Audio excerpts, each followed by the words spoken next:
I find that a very puzzling reason for going to Washington. For me, that would be rather like going to your best friend's house in order to tell all of the rest of your friends that you like them. At a time when the real security threats to both of our nations are in the form of a pandemic and economic collapse. One for Mum, one for Dad, and one for the country. And there has never been a more exciting time to be an Australian. Budgets are about choices, Fran, and you show what you value through the choices you make. Dead, buried, cremated. This is coal. Don't be afraid. Don't be scared. Australia's basically done for. We'll just end up being a third-rate economy. You know, a banana republic. How good is Australia? Just follow the money. G'day and welcome to Follow the Money, the Australia Institute's podcast demystifying the big economic issues in Australia and putting them in plain English. I'm Ebony Bennett, Deputy Director at the Institute, and we're recording this on Tuesday, the 4th of August, 2020. And in the midst of this global pandemic, Foreign Affairs Minister Marise Payne and Defence Minister Linda Reynolds travelled all the way to the United States to participate in our regular AUSMIN talks, the Australia-US Ministerial Consultations. It's the principal forum for bilateral consultations with the United States. Senior government ministers have arrived in Washington for talks described as the most important in years. Defence and China. Wearing protective face masks, the Defence Minister Linda Reynolds and the Foreign Minister Marise Payne have landed in Washington DC for the annual AUSMIN talks with their US counterparts. It's built on the fact that we are both strong liberal democracies, and it's built on our confidence in making decisions in our interests. We'll keep working with our Australian partners to reassert the rule of law in the South China Sea, which the United States and Australia have both underscored in recent important statements. Australia declined to commit to freedom of navigation operations in the South China Sea, sailing close to disputed territory. The relationship that we have with China is important, and we have no intention of injuring it. But nor do we intend to do things that are contrary to our interests. I was arguing even 5 years ago that we were moving into, we had already reached something that I called a new world disorder. Following tonight, a new six-figure number that drives home the scope of the coronavirus crisis and the suffering. The U.S. death toll now above 150,000. The state of disaster, officially declared in Victoria yesterday, will be a hammer blow to the country's second largest economy, with major consequences for the national recovery from this pandemic. Australian Defence Force personnel have been chatting with drivers at checkpoints for some time, but today troops are out patrolling Melbourne's streets. But given that we are in the middle of a pandemic and that the United States is really the epicentre of a lot of that infection, many observers questioned both the timing of the visit and the substance of the talks, particularly given the proximity to the United States presidential election. So today I'm joined by Allan Behm, head of the Australia Institute's International and Security Affairs program, to discuss the outcome of those AUSMIN talks and our wider relationship with the United States. G'day, Allan. G'day, Ebony. So firstly, Allan, why do you think that the two ministers, Marise Payne and Linda Reynolds, went all the way to Washington during a pandemic? Well, I reckon that that's a very good question, Ebony. Quite frankly, I could not see any real advantage in the timing, and the agenda was essentially pro forma. So here we are in the middle of what is the most remarkable pandemic the world has had in over 100 years, and the problems confronting Australia at the moment are deep and vast, big economic problems, where we've got two senior cabinet ministers who are out of the country for a week and then in quarantine for 2 weeks. I just find that pretty extraordinary, really. And for the Defence Minister in particular, at a time when we're calling upon the Australian Defence Force to provide various forms of assistance to the states, the Minister must surely be available not just for consultation but to be part of the Cabinet itself. So it is a bit extraordinary. And it does seem like quite an investment of time because, of course, now that they're back, they have to go into quarantine. Well, I'm sure they'll be on the phones and doing their business that way. But as I say, it's a time of really great stress. And it is important where possible that people are personally engaged in these cabinet meetings so that they can talk to each other, look at each other while they're talking, understand perfectly well how the body language works and all of those sorts of things. These are serious times. And I think to spend the best part of 3 weeks out of action for very little direct need or benefit is a strange thing to do. Mm. So some say that the purpose of the meeting was to provide an opportunity to show a bit of separation from the United States on the issue of China. Is that the purpose, do you think? And do you think it worked? Look, I think the meeting probably had a number of different purposes, and that could have been one of them, though I'll come back to that in a minute because even that would be quite extraordinary. We do like to remind the Americans all the time that we exist, and we like to make big gestures to make them realise that we exist and to feel comfortable that we're giving them all the attention that we possibly can. So the gesture itself, getting on the aeroplane and last Sunday week and then flying off desperately for Washington, staying there for a few hours and then turning around and coming back again, that's very, very big gesture to remind something that the Americans are perfectly well aware of anyway. Mm. Pompeo has actually been mentioning Australia in his various speeches for a couple of months now, so he doesn't need to be reminded that we exist. Now, a couple of the commentators have said that perhaps the real reason for the visit was so that Senator Payne could stand there and make the pronouncement that Australia makes its decisions in its own interests, and that we're always going to do that, but particularly with respect to things like freedom of navigation operations in the South China Sea. The relationship that we have with China is important, and we have no intention of injuring it, but nor do we intend to do things that are contrary to our interests. I find that a very puzzling reason for going to Washington. For me, that would be rather like going to your best friend's house in order to tell all of the rest of your friends that you like them. It's quite an extraordinary way of doing things. I think it's naive, if that was the intention, and rather amateur. The best way to signal, particularly to China, that we are independent in our decision-making is to make your statements in the Parliament of Australia. That's by far the best way because you're on your own territory making your own pronouncements in your own interests. So all in all, I can't see that the visit to Washington and all the media that it got in Australia, it didn't get much in the United States, I might tell you, but all the media it got here is barely worth the tremendous effort that they've had to put into it.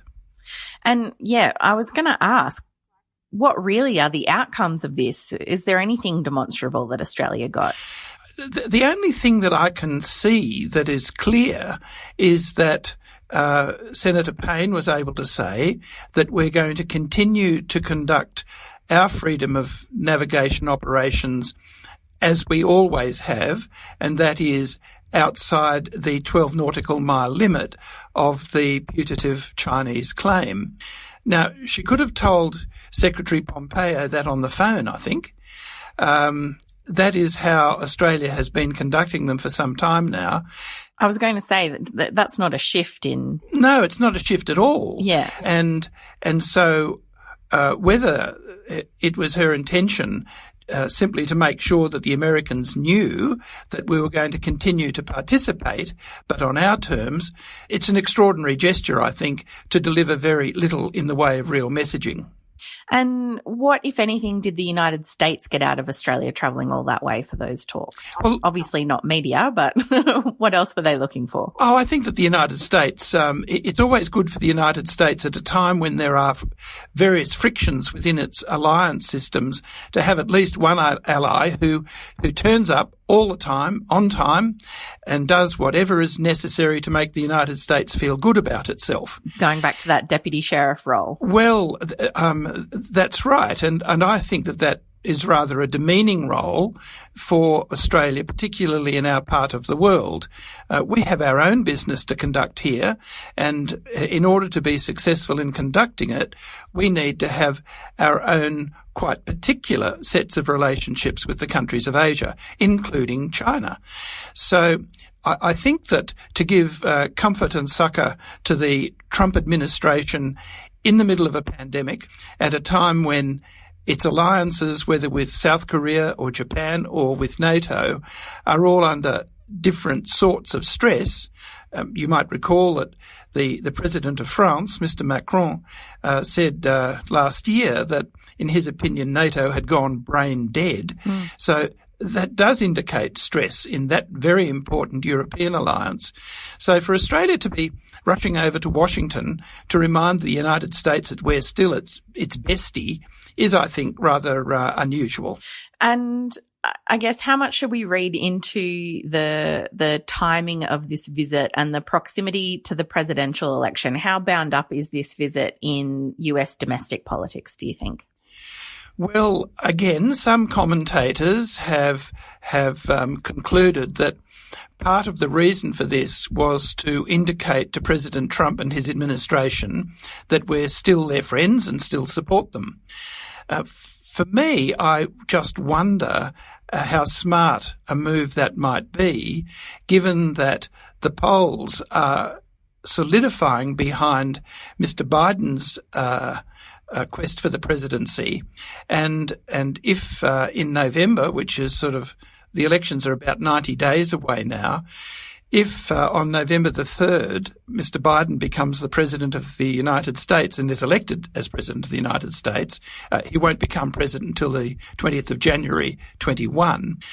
If that were to occur, then I guess we'll be wanting to renew our pledges of loyalty, friendship and obeisance and affection to a new president as soon as we possibly can. So it just makes us look a bit needy, I think. Yeah. Allan, you've recently written a paper for the Australia Institute about the ANZUS Treaty, which is variously referred to as kind of the bedrock or the cornerstone of our alliance or our relationship with the United States. How much, not how much, what value is ANZUS to Australia now compared to when it was first drawn up and we first signed on to it? What's the history there? Look, ANZUS is a byproduct of a peace treaty between the United States and Japan. At the time that the United States was negotiating its post-war peace treaty with Japan, Australia was very nervous about whether a modernised Japan could rearm and reconstitute a threat to Australia. So at the time, and this is in the immediate post-war years, Mr. Menzies had just been elected and he was in his first term of office. Australia was looking for a hard treaty with Japan, which would keep their industrial capacity down and preclude the possibility of a defence force.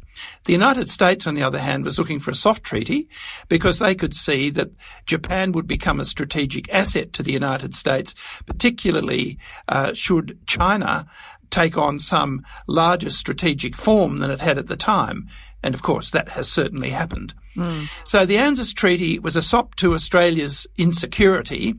And once it was signed, we marched ahead and had a treaty that guaranteed our ultimate security, we thought.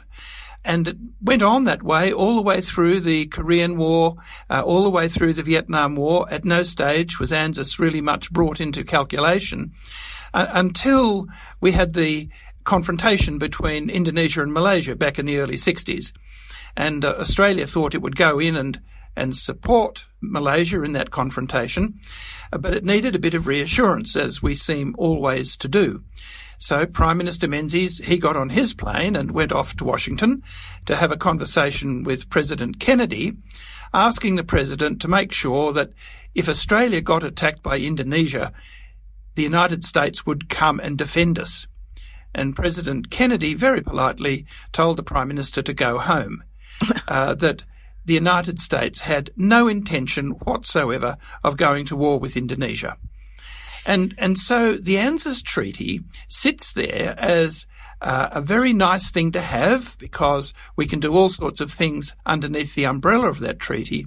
But ultimately, as a guarantee of our security, it's effectively useless. So that's certainly, I think, not the public perception of the ANZUS Treaty. How misunderstood is what that treaty represents and what it would ultimately do for Australia if we ever did come under threat? Well, what the treaty actually requires of all parties, though at the moment there are only two parties, that's Australia and the United States, is to consult. And if something terrible happens, they can have a chat about it. And if it's really terrible, they can take a few steps about that, like deciding that they're going to engage in armed conflict, but under certain prescriptions that would have them take their actions to the UN Security Council for resolution. The people of the United States will never forget that Australia invoked our ANZUS Security Treaty for the first and only time following the September 11th terrorist attacks, which claimed the lives of nearly 3,000 innocent people, including 11 Australians. Now, if you believe that the United States would take any of its business to the United Nations Security Council these days, then you have a great capacity for faith. It is, I think, inconceivable that Article 4 of the ANZUS Treaty would ever be invoked by the United States. And so, again, for that reason, I think the treaty has a political utility, but as a strategic device, I think its utility is rather slender. And perhaps not very well understood by the public. No, because I think what governments like to do is to play the symbolic content of the treaty, and under the rubric of warships and marching bands and flypasts, appear to give substance to our deep and long-standing relationship with the US. And you're quite right in your preamble, Ebony.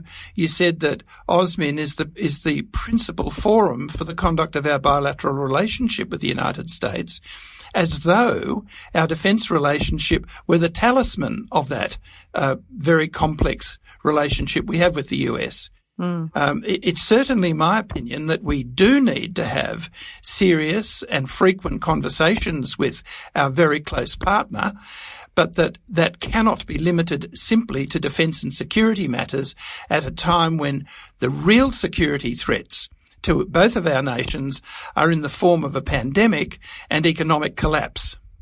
Yeah, I think that's become really clear with the pandemic, that I think, and you and I have talked about this previously, that the securitization of all public policy and that all being bound up in this idea that national security is only about defence.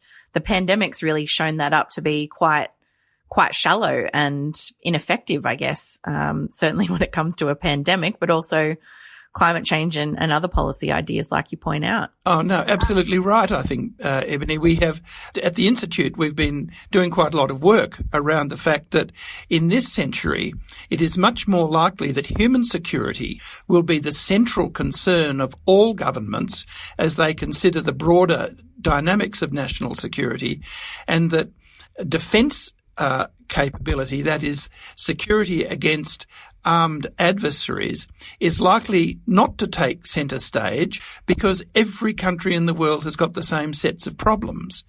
And so where we should be going is to suggest a much greater diplomatic effort so that the world community is able to work in harmony rather than creating obstacles to cooperation. So to go back to the AUSMIN talks and to go back to that idea of defence, I noticed in today's media there were some suggestions that Australia really has no option but to support the United States if China were to try to integrate Taiwan into China by force. Does the AUSMIN meeting support that idea? I think you could be excused for thinking that the AUSMIN meeting would allow the United States to make that assumption. The communique it's a fairly standard document, the communique, I might say, but it keeps Australia and the United States in lockstep on all of the major strategic issues. And of course, the key one at the moment is how the United States relates to China. And so the test case for Australia would be, were China to seek to use military force to incorporate Taiwan. And for a long time, we've had strategic commentators in Australia saying, well, yes, of course, Australia would support the United States in sanctioning China in seeking to incorporate Taiwan militarily. Of course, it's not all that long ago when he was Foreign Minister that Alexander Downer cast quite a lot of sort of doubt on that proposition. And subsequently, Defence and Foreign Ministers have sort of put it a bit up in the air as to whether Australia really would want to rush off and confront the Chinese military forces in Taiwan, supporting the US. But still, we have commentators who say that Australia's support for the United States would be inevitable. An Australian government in that situation would, in my opinion, be making an extraordinarily grave error were it to seek to support American military action against China in any circumstance, because they're both nuclear-armed powers, and the consequence of conflict between those two mighty states would be far-reaching for the entire world community. Our best endeavours would be to seek to calm it down and to keep all sides, that's China and Taiwan and the United States, at the negotiating table rather than in the theatre of action. So I would strongly contest the view that Australia's support for the US is inevitable. We have agency, we have a capacity to make decisions in our own interest, as Senator Payne said, and in our own interest would certainly mean that we don't get involved in an exchange of gunfire with China. Mm. Allan, if you could leave us with one thought, reflecting back on these last couple of days, what would it be? Look, I think that we need to look at our national security in much, much broader terms currently than simply in terms of the Australian foreign and defence ministers going to Washington to talk about how awful China is and how much both of us need to work together to secure our own futures. I think it would be very much more important for the Australian government to look at security in much broader terms and to invest its energies much, much more in a broader global diplomacy which would focus on addressing the problems of climate change, working collaboratively to ensure that we can protect human beings from the coronavirus, and ensuring that all countries in the world work together to eliminate nuclear weapons. Well, we might wrap it up there. Thanks very much, Allan. This has been a special episode of Follow the Money, and we're aiming to bring you shorter but more frequent episodes during the pandemic, so please stay tuned. And if you've enjoyed these episodes, please make sure you leave a review. It helps other people to find the podcast. You can check out the Australia Institute's Economics of a Pandemic webinar series at our website, tai.org.au/webinars. The next event is on Wednesday, the 5th of August, with former Prime Minister Julia Gillard discussing the pandemic, mental health and beyond. It's free, but registration is essential. So again, head on over to our website. For the latest health information, you can check health.gov.au or listen to the ABC's excellent Coronacast podcast, which comes out daily. And you can visit tai.org.au for all our latest research and content. And we're on Twitter at the Oz Institute with an AUS. My Twitter handle is Ebony_Bennett with a _N_T. And Allan Behm is at Miranda Process. That's MIRANDAPRORSUS. This episode was produced by Jennifer Macey with help from Lucy Luo, Holly Forrest and Grace Crivellaro. Our theme music is by Jonathan McFeat from Pulse and Thrum. And keep washing those hands, wear a mask, stay safe, and thanks for listening.